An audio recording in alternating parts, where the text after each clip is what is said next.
So, we are back again with the Bargello quilt, and I have got my backing fabric and my wadding together, and I'm just going to show you how I actually layer it up.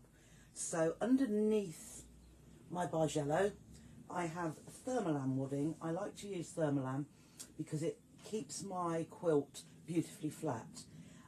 This will be probably a wall hanging, and that's why I like a lovely flat quilt.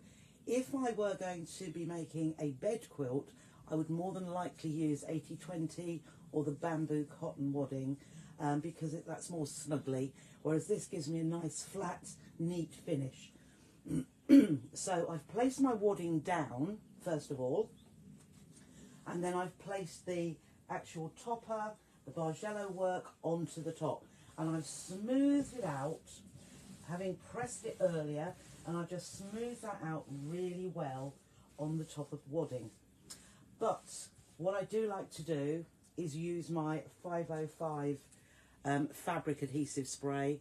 I've got it the wrong way around today, never mind. But I use 505 to temporarily adhere the Bargello to the wadding. So having smoothed it all out, and I do this for whatever size quilt I am making, I then pull half of it back and spray the wadding only.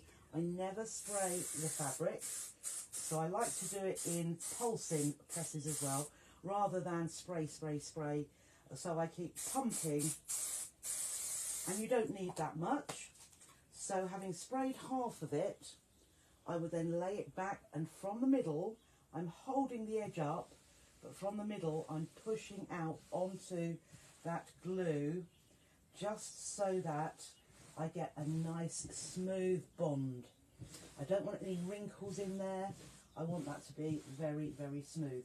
Now if around the edges you find we need a little bit more, I will just spray a little bit at the side just to hold that down, and probably, because we don't want to spray onto this excess wadding, which I always have excess wadding around the outsides, because having quilted, the wadding can shrink, and what you don't want around the edges is unwadded pieces. So having done the first side, I then pull the next bit back, and it stops where my wadding was sprayed. So again, I'm just going around these outsides and then give it a spray over the middle, and then I'm going to take the other side back, and as I say, before I lay it all down, I'm going to smooth from the middle out to the sides like so on all edges, so that is nicely adhered to my, nice and smooth, no wrinkles, and then that is in place. So again, I'll just do a little spray there, and a little spray at the corner, because obviously I didn't get into that little bit, but just so that that's all sprayed down nicely. Then, and as you can see, that's going nowhere, I'm going to turn it over like so, and if there's any bits of thread on there of any colour, I would pull those little bits off, because if you're using a very pale backing fabric, it may show through. So if you're using white, for instance, these little flecks would show through. So get that nice and clear, and take that little bit off. And then I've got calico backing. It's a pre-shrunk quilter's quality calico, and I use it for a lot of wall hangings purely because it's not going to show. You're not going to see this, so why not use it? If it were a quilt, I would use a beautiful fabric for the back, because it can then be double-sided. So I'm doing exactly the same as I did for the Bargello part. I'm smoothing it all out from the middle to the outsides, like so. And then again, I'm going to peel back part of it, and the backing fabric is slightly bigger than the wadding. It can be the same size or slightly bigger, but I know now that I can spray all of this wadding, making sure I don't get it on my cutting mat. So I'm spraying all of the wadding, because I know it's not going to be over the edges. So again, just pull that down, smooth from the middle to the outsides so that that adheres nicely, like so, and then out to that corner. And you can see there, I was pressing a wrinkle into it, but you just want that to be nice and smooth. So you should have ironed your backing fabric before you pop it on, because you don't want any creases or wrinkles in that. And then draw that back, and I can see at that point, oh, it looks a little bit dark in here, at that point, that's where it's already stuck. So again, we go round the outside. I can see the wadding through here, so I can just spray up to the wadding and forget those outer edges. So again, now I'm going to pull the calico back over. I'm not pressing it down, but now I'm going to smooth from the middle outwards to those edges, pull that out so that my backing fabric is completely temporarily adhered to my wadding on the other side. Okay, so that is now nicely stuck together. Put a little bit more there just to keep that together, and you can see that is all stuck together. The backing fabric is there, the front of the Bargello is there, and that's all together, which should help me prevent any tucks or pleats that could happen when you are quilting. So there we have. So what I'm going to do now, I'm just going to start quilting. Now, let's just go down a little bit closer. What I'm going to do, when you're quilting, it is best to have as few stops and starts as you possibly can. So I can see from here that, let's put it this way, I can see from here, I'm going to use, I'm not going to do any markings at all, but I'm going to use the points. I'm going to go diagonally across each of these squares or rectangles, whichever they might be. I think they're mostly rectangles. So if I show you the blue one that I have already made, let's put the blue one on top, and then I'll do a little bit just to show you. So here is my blue quilt, and what you can see, let's just go in even closer. So here, if I find my, let me see, I'm just looking for my, typical, looking for my seam ripper, but it's gone, so I use a pencil instead. So I am looking at, as I say, these points. Now let's go, yes, looking at these points here. So let's look at this one here. So I am, we'll see this one. Here we have these narrow rectangles here. And it's where the narrow one is, and also where the wide one is, which is down here. And no, we can't see that one. See, let's go up here. I can't see my finger here. So let's go across here. So, here we are. We can see this one a lot better. So here is our smallest one. And we are going to, I will start right from the edge, but let's pull this over so that you can perhaps see. No, wrong way. There we go. So we go from this edge here, turn that down a bit, from here, no, from here, no, can't see that, dum-de-dum-de-dum-de-dum-de-dum, no, okay, let's take that out a little bit, and let's take it in a little bit more. So I'm going from a point to a point, so I'm looking at these diagonals, and all it is a case of is stitching across a diagonal, going through the point, going down to this point, and then this is one of my wide ones which has got to the bottom of one of my, they're going to be curvy, so I'm coming down here across the angles. When I come to this very bottom one of the colour, so you're looking at the same colour all the time, I want to go about halfway across. Now I haven't gone halfway across, but you can't really see that. You can mark it, but you want to go halfway across so that you can then start coming back up to these next points on the on the quilt on that particular colourway, and then you go all the way to the edge and out of the picture. Let's bring that down. So we will go all the way from that bottom point up through these colours, and we will go up to the top and off the quilt. Now across here, this is where I came in on this colourway. So I'm going across the diagonal, cross the diagonal. Here's the centre one, that longest one. So I'm only going halfway across here, and then I'm going to start going straight back up and out again to that other edge. These are the smaller rows near the outer edges where you've only got a few of that, but that is your trail. So let me just show you. I'll just see if we can start. I'm going to put that one out of the way, and we can move this one around. I'm just going to spray this a little bit here because that's come up a little bit.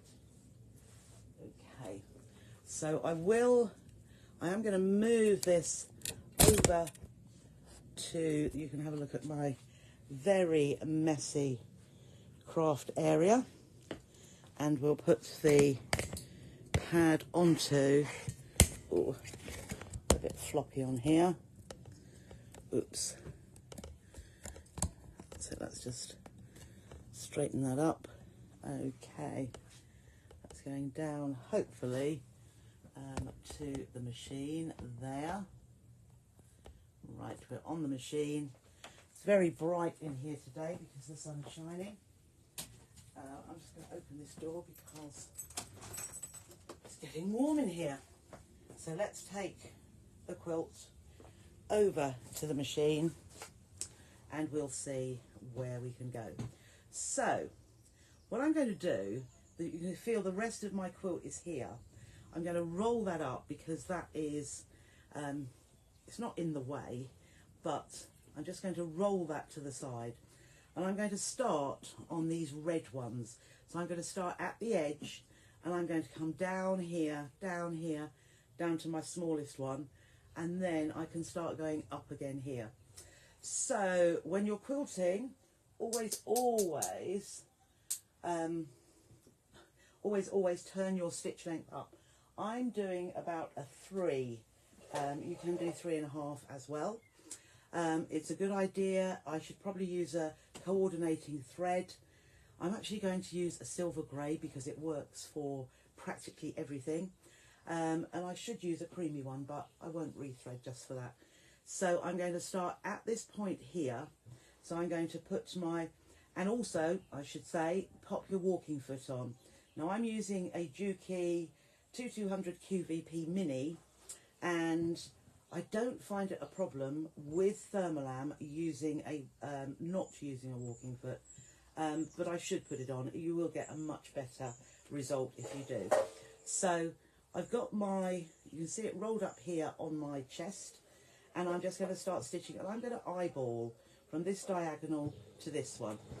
So across we go, and what you'll find when you get to that junction, just move your quilt a little bit because it is at another angle. It's not going to go, if I went diagonally, I'd go across all of these. So just move it so that your foot is in line with that opposite corner. And what it will actually turn out to look like is a curved line. So I'm into that corner, I'm just turning out just a little bit and going down to that next junction, straight over to the next junction. Now this is where, at this one, I've got the smallest piece. So I'm going to look, I might even put a little pin halfway across because I'm going to stop at that bottom point there. So as I come across, I am going to curve that into there, and it will be, and just go straight down and finish on that bottom edge. And then I'm going to pivot my whole quilt like so, and I'm going to come back out again up these red rectangles here. So the first little bit does actually go over the first stitching, but give that a little bit of a curve, and then as I say, we've got to a junction, so move your work so that the foot is going diagonally across that rectangle, and similarly there, that one is almost straight, but this one needs to be moved a little bit more, so straight across, Now at this point I will have to open my roll up a little bit because that's obscuring the view of my next piece of stitching. So again, straight across and straight across to that outer edge.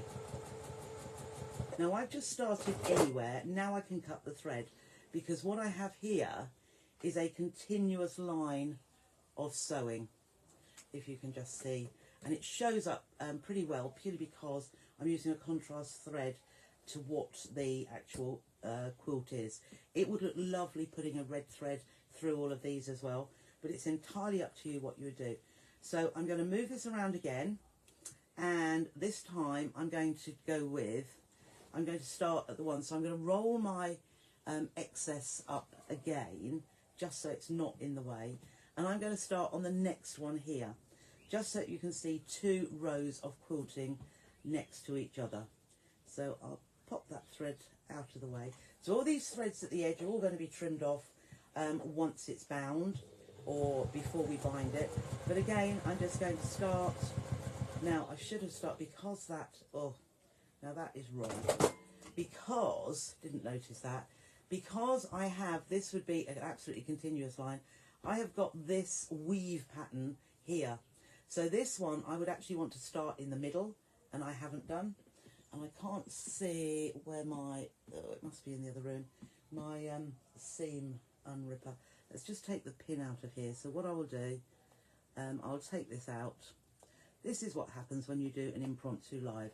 So just make sure you are looking at what you're doing. I'll unpick that shortly.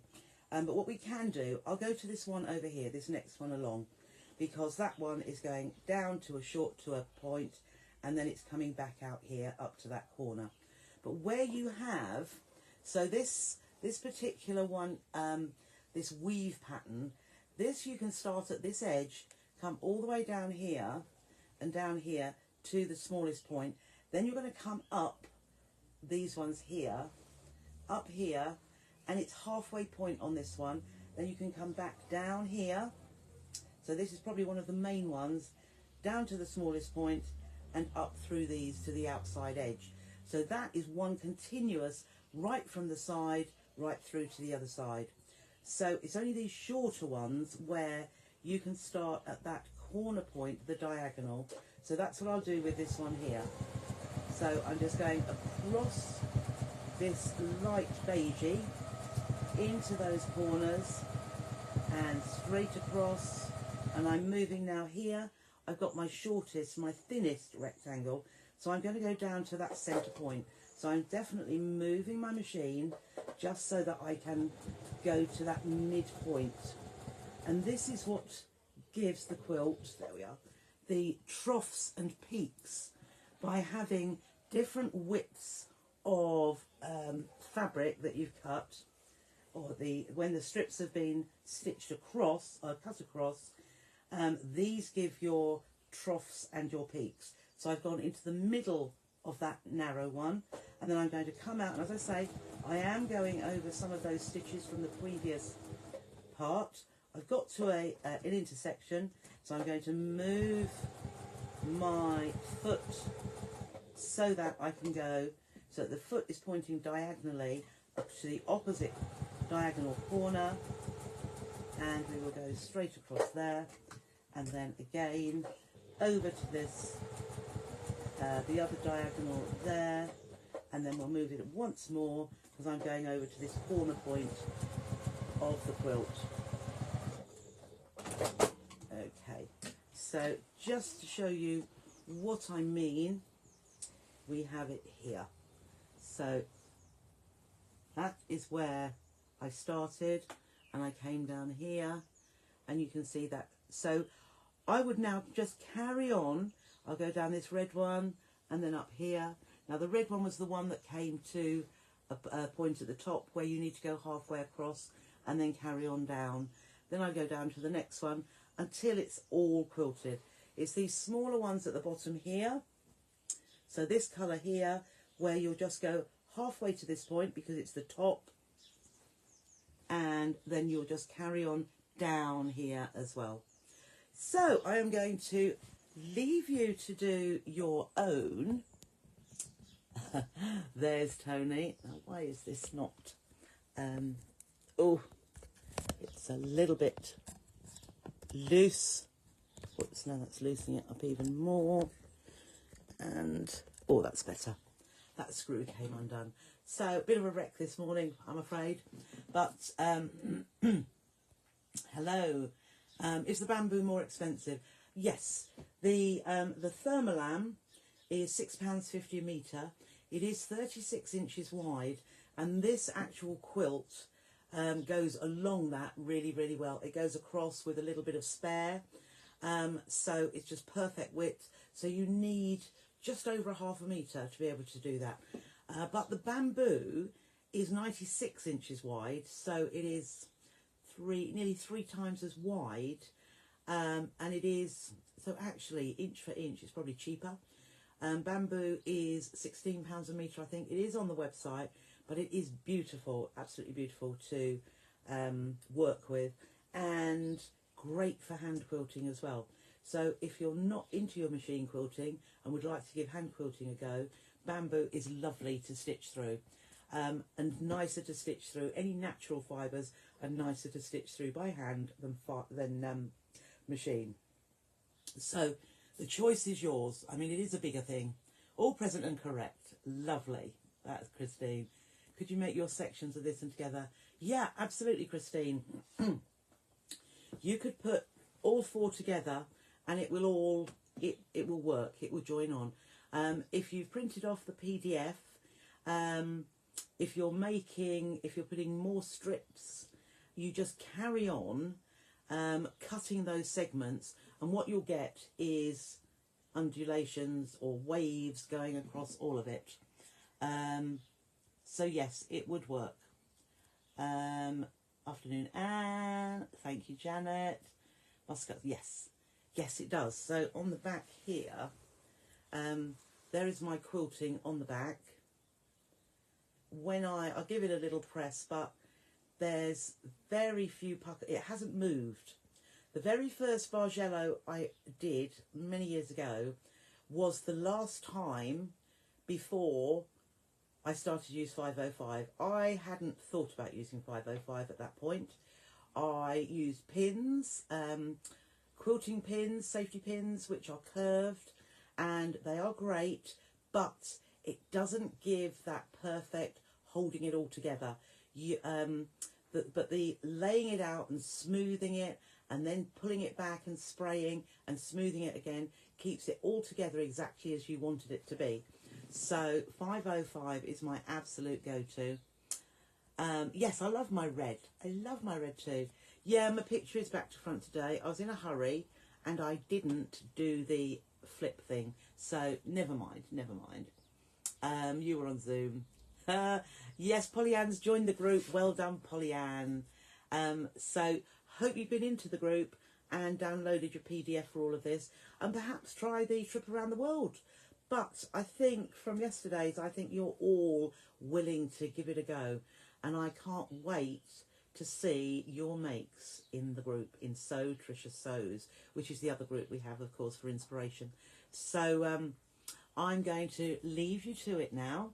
I may very well, I've got a few other things to do now, but I thought I would get this done, and I'm absolutely loving doing this because, and as I say, use beautiful fabrics as well. These I just picked up from the side of me. Oh, there's a few jelly roll strips, and just popped them together. And as I said, the only one I needed 10, so I just added this red which I had, and it really makes it pop. So just to recap then, when you're choosing your fabrics and placing them, try and place your, you can see in one strip how I place them, but I've got a lighter, let's see, yeah, I've got a dark one in between. So I think, how, 1, 2, 3, I did a dark one at, say, number 3 and 4, 5, 6 and 7. And then also I did the shading. You can't see that here, you can see this here. So I went from lighter to a little bit darker to a bit darker and more, and then the bold one. So lay them out, and so just to see if you can picture, but just so if you squint at your colours, you'll be able to see the depth of colour. So go from a dark to a medium to a lighter to a lighter, and then even go back out again. So when you've gone to the lightest, go back to a little bit darker, bit medium, darker, bold, just so that you've got that, the differential, and it will make your quilt pop.